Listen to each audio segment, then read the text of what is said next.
16th December 1936, Talk 295. Mr. Natwarlal Parikh, a Gujarati gentleman who had attended the International Religious Conference as a delegate from Baroda, came here on a visit. He is a young man, well groomed, alert, and quite conscious of his well earned merit.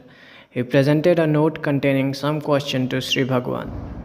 Devotee, pray help me realize Atma, Paramatma, Satchidanand. Maharishi, Atma, Paramatma, Satchidanand mean one and the same thing. That is the self. The self is eternally realized, otherwise, there will be no pleasure in it. If it is not eternal, it must have a beginning. What begins will also end, so that it is only transient. There is no use seeking for a temporary state of affairs. The fact is that it is a state of effortless, ever alert peace. Effortlessness, while remaining aware, is the state of bliss, and that is realization. Devotee, I don't want intellectual answers. I want them to be practical. Maharishi, yes. Direct knowledge doesn't require intellectual discourses. Since the self is directly experienced by everyone, they are not at all necessary. Everyone says, I am. Is there anything more to realize? Devotee, it is not clear to me, Maharishi. You exist, you say I am, that means existence. Devotee, but I am not sure of it, that is my existence. Maharishi, oh, who then is speaking now? Devotee, I surely, but whether I exist or not, I am not sure.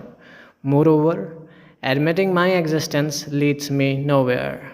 Maharishi, there must be one even to deny the existence. If you do not exist, there is no questioner, and no question can arise. Devotee, let us take it, then I exist. Maharishi, how do you know that you exist? Devotee, because I think, I feel, I see, etc.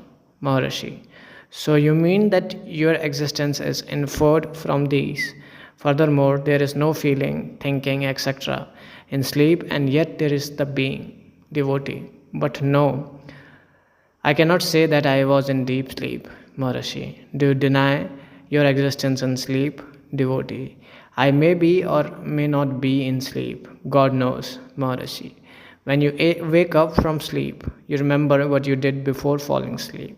Devotee, I can say that I was before and after sleep, but I cannot say if I was in sleep. Maharishi, do you now say that you were asleep? Devotee, yes. Maharishi, how do you know unless you remember the state of sleep? Devotee, it doesn't follow that I existed in sleep. Admission of such existence leads nowhere.